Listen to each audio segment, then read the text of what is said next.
Hello नमस्कार मित्रों। आज का हमारा वीडियो है जो रामायण का टीजर आया है उस पे आपको जो अच्छा लगे तो कमेंट करो शेयर है और रिजल्ट बिल्कुल वैसा नहीं आया जैसा 4,000 करोड़ लगाने वाले मेकर्स ने सोचा होगा। और बॉस, किसी को कोई चीज पसंद ना आना हेट करना नहीं होता, सबका खुद का ओपिनियन हो सकता है। लोगों के मुंह में शब्द डालने की कोशिश मत करो, ये पब्लिक है, सब जानती है। लेकिन अगर सच में फिल्म के मेकर सीरियस हैं तो दिवाली से पहले सारी गलतियां सुधार सकते हैं, क्योंकि ये वो सिनेमा है जिसे लोग पसंद करना चाहते हैं, लेकिन फिल्म सिर्फ अच्छी नहीं सच्ची होनी चाहिए। इस वीडियो में बिना किसी फिल्टर ऐसी बातें बताती हूँ आपको जो पब्लिक की आंखों में चुभ रही है। अगर कुछ छूट गया या फिर किसी पॉइंट से आप एग्री नहीं करते तो कमेंट करके जरूर लिखना। पॉइंट नंबर 1, हर किसी की सबसे बड़ी शिकायत है कि टीजर में रियल लोकेशंस का यूज क्यों नहीं किया गया। सब कुछ इतना आर्टिफिशियल प्लास्टिक कंप्यूटर जैसा क्यों लग रहा है। इजीली कुछ सीन्स जैसे कि फॉरेस्ट, माउंटेन, रिवर, ये सब कुछ रियल लोकेशंस पे शूट किए जा सकते थे और मेरे हिसाब से उस पर 4,000 करोड़ से कम ही खर्च करना पड़ता। लेकिन इसका काउंटर ये हो सकता है कि DNEG जो इस फिल्म के क्रिएटर हैं, उनकी स्ट्रेंथ है इंडोर शूट करना। आउटडोर सीन्स में वो उतने एक्सपर्ट नहीं माने जाते हैं। तो क्या डायरेक्टर नितेश तिवारी को यहाँ पे फ्री हैंड नहीं दिया जा सकता था? दंगल, छिछोरे, इवन भूतनाथ रिटर्न्स, नितेश की सारी मूवीज में सब रियल फील होता है।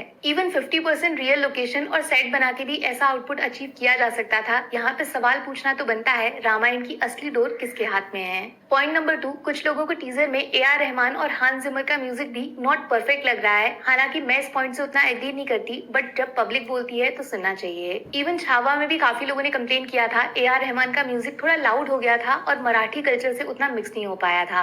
इसीलिए रामायण के लिए अजय अतुल का नाम काफी चक्कर लगा रहा है, जो जाने जाते हैं रिलीजियस फिल्म और कल्चरल सिनेमा में अपने म्यूजिक से इमोशंस को बाहर लाने के लिए। वैसे एक पर्सनल ओपिनियन बताऊं, आदि पुरुष में लाख नहीं करोड़ों बुराइयां हो सकती हैं, लेकिन फिल्म का म्यूजिक एल्बम सच में नेक्स्ट लेवल था। और गेस करो फिल्म का म्यूजिक डायरेक्टर कौन? पॉइंट नंबर 3, लोग शिकायत कर रहे हैं रामायण का टीजर काफी डल लग रहा है, इसमें नेचुरल लाइट नहीं दिख रही है, बहुत सारे सीन्स फालतू में एक्स्ट्रा डार्क से लग रहे हैं। इवन अगर आप टीवी सीरियल्स उठा के देखोगे, उसमें रिलीजियस शोज के अंदर अलग ही लेवल के कलर्स दिखते हैं, जिसे देखकर आंखों में कुछ तो पॉजिटिव हो जाता है। सच बोलूं तो मुझे भी रामायण के टीजर में कलर्स थोड़ा ऑफ लग रहे हैं। ऐसा नहीं है कि डिफरेंट कलर्स है नहीं, बट वो उतना दिख नहीं रहे हैं। जबकि जो फर्स्ट वीडियो आया था उसमें गोल्डन लेटर्स, जंगल चैप्टर सब टॉप क्लास था। रावण का अंधेरा भी सब्जेक्ट से मैच कर रहा था। शायद इस फिल्म को रियल लोकेशंस की जगह ग्रीन स्क्रीन पे शूट करने के बाद इसमें अलग से कलर्स ऐड किए गए हैं, जिस वजह से कलर्स में उतना चमक नहीं आ रही है। नोटिस भी किया होगा आपने, टीजर में जो बिना लाइट वाले सीन्स थे, अंधेरे में शूट किए गए, वो इसके बेस्ट विजुअल्स लग रहे हैं। पॉइंट नंबर 4, इसको मैं क्लेम नहीं करती, बट काफी लोग पॉइंट आउट कर रहे हैं कि टीजर में कुछ सीन्स AI जनरेटेड लग रहे हैं। और सिर्फ लगने की बात है तो हाँ, मुझे भी ऐसा लगा। स्पेशली ये बैक इंट्रोडक्शन सीन काफी वायरल हो रहा है, जिसमें प्रभु श्री राम अपनी जनता को दर्शन देने आए हैं और चारों तरफ से फूलों की बारिश हो रही है। लेकिन जैसे ही आप कॉर्नर में देखोगे तो एक बच्चा कैमरा की तरफ देखता नजर आता है। प्रॉब्लम उसका कैमरा में देखना नहीं है, बल्कि ये है कि थोड़ी देर बाद पर खड़े आदमी ने सर पे जो पहना है उसके कलर्स दोनों फ्रेम में बदल गए हैं। हो सकता है ये कोई एडिटिंग मिस्टेक हो या फिर टीजर में एक ही फ्रेम को 2 बार अलग कैमरा एंगल से दिखाया हो, बट ये सवाल पूछने का मौका ही क्यों दिया गया। एक दूसरा सीन भी पकड़ा है लोगों ने, जिसमें भगवान राम का सामना शायद परशुराम से होने वाला है, बट जो फैमिली पीछे खड़ी है वो थोड़ा अटपटा लग रहा है। काफी लोग पॉइंट आउट कर रहे हैं कि जब राम जी किसी अलग एंगल में देख रहे हैं तो उनके पीछे खड़े लोग दाएं बाएं क्या ढूंढ रहे हैं। ऐसा लग रहा है राम का सीन और बाकी लोगों का सीन सेपरेट शूट हुए और बाद में दोनों को आपस में जोड़ के एक कर दिया गया। अच्छा, जो पॉइंट नंबर 5 है वो मैं खुद से शिकायत करना चाहूंगी। इस टीजर में सब कुछ इग्नोर हो सकता था अगर सिर्फ 3-4 अच्छे डायलॉग सुनने को मिल जाता। सिर्फ जय श्री राम ही बोल देते, वो भी किसी कैरेक्टर के मुंह से नहीं, आदि पुरुष की तरह बैकग्राउंड में बजा देते, तो यही सेम टीजर अलग लेवल पे हिट कर रहा होता। शायद मेरी तरह काफी लोगों का फेवरेट सीन भी वही होगा, जिसमें राम बोला जाता है और रणबीर मुड़ के देखते हैं। कितनी ताकत है, कितने इमोशंस हैं इस एक शब्द राम में। वैसे थोड़ा चिंता करने वाली बात यह है कि रामायण का स्क्रीन प्ले और डायलॉग्स श्रीधर राघवन लिख रहे हैं, जो इससे पहले कुछ ऐसे प्रोजेक्ट्स लिख चुके हैं। और डायलॉग्स कितना इंपॉर्टेंट है रामायण जैसे सब्जेक्ट में, वो हम सब आदि पुरुष में देख चुके हैं। तेल तेरे बाप का, जलेगी भी तेरे बाप की। पॉइंट नंबर 6, जिससे मैं बिल्कुल एग्री नहीं करती, बट कुछ लोग सीधा साफ सवाल पूछ रहे हैं कि रणबीर को एज राम कास्ट किसने और क्यों किया। प्रॉब्लम ये बताई जा रही है कि पूरे टीजर में सबको रणबीर रणबीर ही दिख रहे हैं, राम किसी को नजर नहीं आए। रणबीर को इस कैरेक्टर के लिए ओवर एज बताया जा रहा है। टीवी सीरियल की कास्टिंग से कंपेयर करके लोग पॉइंट आउट कर रहे हैं कि रणबीर के चेहरे पे ऐसी फ्रेशनेस नहीं है, सब कुछ बहुत बनावटी पॉलिश किया हुआ सा लग रहा है। दूसरी तरफ यश का तो चेहरा तक नहीं दिखाया गया, फिर भी लोग उनको एज रावण ऑलरेडी एक्सेप्ट कर चुके हैं। किसी ने एक भी बार ऐसा नहीं बोला कि रावण किसी और को बनना चाहिए था। पर्सनली मेरा तो ऐसा मानना है कि जो इस तरीके के हिस्टोरिकल प्रोजेक्ट्स होते हैं उसमें एक्टर से कोई फर्क नहीं पड़ता, असली जादू छुपा होता है फिल्म बनाने वाले के प्रेजेंट प्रेजेंटेशन में। इसीलिए जब आप सौरभ राज जैन को देखते हो एज भगवान श्री कृष्ण या फिर मोहित रैना जब महादेव बन के आते हैं, वो कोई फेमस एक्टर नहीं है, लेकिन उनको इस तरह दिखाया कि सर झुक गया।